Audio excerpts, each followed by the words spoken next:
You're listening to the Wrestleview Radio Network. Stand back! There's a hurricane coming through. On the line with us tonight, he is a former WCW and WWE star who had a huge announcement on his show last night on Highway to Helms over on the Geek Week website. Joining us on the line on Wrestleview Radio is Mr. Shane Helms. Shane, how you doing tonight, man? I'm doing great, man. How you guys doing? We're doing great here, and we wanted to get you on the program because, of course, on your show last night on Highway to Helms, you I guess I should start a little earlier here. You did tease something with a video on YouTube saying that you had a contract, that you had signed the contract, and that you were going to reveal who that contract was with, and your return to television. And I got to say, and I'm sure you saw this a lot too, and we'll talk about social networking and how that sometimes doesn't mix with pro wrestlers. But you were hinting at this contract, and I'm sure you saw a lot of people say TNA. That was kind of the promotion that was on the mind of many. And I was in the chat room last night, and a lot of people were expecting you to say TNA, but instead you announced that you had signed with the Lucha Libre USA promotion, which airs on MTV2. Kind of take me through the decision process here, because like I said, a lot of people thought TNA was the place you were going to go. Why did you decide to go with this promotion, and had you even spoken about a possibility of going to TNA Wrestling? Well, to be perfectly honest, once when I left WWE, or we parted ways, or however you want to say it, I wasn't sure I was ever going to sign another contract again. I had been on TV, about 12 years if you count my WCW years, and that's a pretty long time to have 100% of your life devoted to one particular thing. And I had some other goals and some other projects that I was trying to do and not having the time to actually get them done. So, there was a while there I wasn't sure what I was going to do. Now, when people said TNA to you, were you expecting any kind of a reaction when you didn't say that promotion? Were you expecting people? I don't want to say disappointed, but I guess my feeling on it is that a lot of people do this, and it was refreshing to me, at least, that you decided to go down a different path and with a promotion that is starting to grow. And like you said, there's not a whole lot of options out there, with the exception of a TNA, maybe a Ring of Honor, but they're selective with who they bring in here and there. And of course, they're losing their television soon with HDNet, and their future is kind of uncertain on television. But what kind of reaction have you seen thus far, and has it been pretty positive? Oh, it's been mainly positive. The only negative that I've heard are just the people that their market doesn't carry MTV2, and I know that Lucha Libre, I think they'll be airing their shows that don't show on. They'll be airing their shows on their website too, I believe, because the TV aspect was obviously a main deal. Going back to TV with everything I'm doing with Highway to Helms, and finding that creative fire back in myself to do what I do. Just thought Lucha Libre was a creative outlet that I could explore, and it would be a little bit more challenging. Obviously, it would have been great to go to TNA and team with Mad Jeff and Shannon again, or do something with those guys, but I see those guys all the time anyway, so it wasn't like that was a big loss. And I've worked with them for years, so TNA might be something down the road, but at this point, I just wanted something new and something fresh, and Lucha Libre USA offers all that for me. And not taking anything away from TNA, but I have to ask you, as someone who had been in the WWE for so long, and the industry really changed around the time that you eventually came over to the WWE with WCW going out of business. Of course, TNA has been around since 2002. Is it right now an attractive option for just about anybody who leaves the WWE or has that option to go there? Because as an outsider looking in, of course, we're wrestling fans first. As an outsider looking in, the television show is kind of it's an interesting show in the fact that it seems to be a lot of stuff is happening. It seems to be rather confusing at times.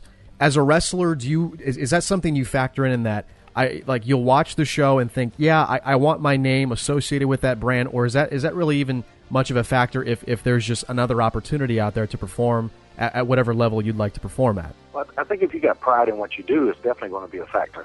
My last run with that ECW program, there wasn't really a lot to be proud of watching that show as a whole. I mean, I was proud of what I was doing, like my little feud with Paul Burchill, but when I would watch that show as a whole, sometimes we was just rotten from beginning to end. And it was really upsetting to be a part of that, because if you got any pride in what you do, you want to be on the varsity team. And I know what they were trying to do with ECW, but it wasn't coming off like what they were trying to do. And so, yeah, I mean, if you do have pride, then it will bother you. Now, as far as Lucha Libre USA goes, you mentioned that some people don't have the clearance. I did see on the website that you can watch the first 7 episodes over on MTV.com. Now, I'm not sure how frequently those shows get put online, and when they decide to put them up, if they put them up on a weekly basis. But I did see on the website they do have 2 events coming up, one on January 20th in Highlands, California, and January 22nd in Albuquerque, New Mexico. Are you starting with them right away on those January shows, or do you know kind of a timetable when you're going to begin with them? That's something I'm going to be discussing with them this week. I've actually had the contract for a couple weeks before Christmas, but my lawyer decided to he felt he deserved some holidays off. I don't know why anybody would do that, but so I kind of been sitting on the contract until after the first of the year, and we're going to get our date straight this week on when I'm going to come in. This all started actually. My good friend Mark Jindrak, who wrestles as Marco Corleone down there, he's the one that got this ball rolling. So, I got to thank him. He's the one that, came to me first. I've been talking with those guys. And, just giving us that creative avenue that they're going to give me. I was just all for it. I'm glad you mentioned his name, too, because he's one of the top talents in that company.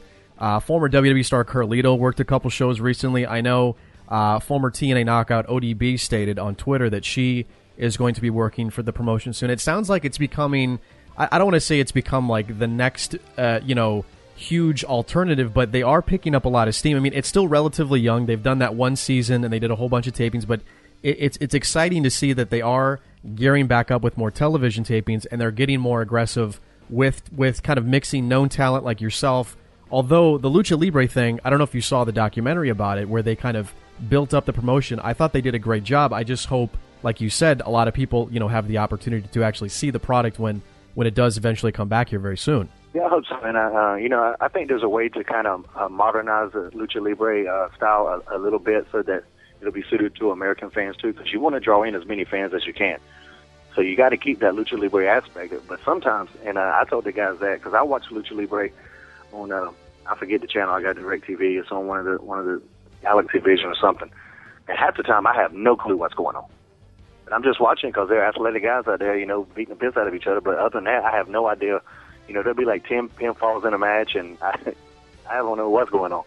And so they look like they're really trying to modernize it and kind of like make a hybrid of the American Lucha Libre style, which I think is going to be really good. Yeah, I agree. And already, it's a style that I agree. It's a style that a lot of American fans maybe don't go out of their way to see, or they don't know much about it. I think they did a pretty good job of doing that, and it's good to see that it's not just completely going away after those first set of tapings, because there was kind of a scare there that it was going to go away, but they did announce some intentions to tape more television. So hopefully we get more information about that and more with your involvement pretty soon here. Now, I want to change gears a little bit. I mentioned that you made this announcement on your show, Highway to Helms, and for those of you who aren't aware, which I'd be surprised at this point because you have been in the headlines quite a bit with the show, I want to call it a podcast, but it is like a video podcast where you can either listen on archive by audio or watch the video of it. And it's basically you in kind of your computer room / studio with 2 of your buddies or whoever you decide to bring in at the time. And you did mention, I want to say this was the show the prior week, did over 13,000 downloads on iTunes in only 3 days. So that has to be a very, very big accomplishment for the show. And I want to say it's only been going for about a couple months now. So that's got to be pretty cool that in a short amount of time it's gotten a huge, huge fan base for you. Yeah, it's done really good. And the Geek Week people who are the ones who actually came up with this idea, this wasn't even my idea. I mean, they just wanted me to do a show, talk about wrestling and MMA and stuff like that. And it just kind of snowballed into a life of its own. And that website they just like hit over 7 million views last week. So, they're real happy with everything. And they got a lot of other good, podcasts on there as well. But yeah, it was just, it was a way for me to, just kind of like be myself, be entertained and, talk about wrestling, MMA, whatever pop. Like this week, we were talking about Ancient Aliens in 2012, just whatever comes up. The chat room's pretty active. And, if I can read it, because it gets so fast sometimes, it scrolls like the Matrix. But if I can keep up with it, we try to like interact with the chat room some, And I'm bringing indie stars on. And once I get my Skype capability, there's a lot of big name guys that are going to do my show as well.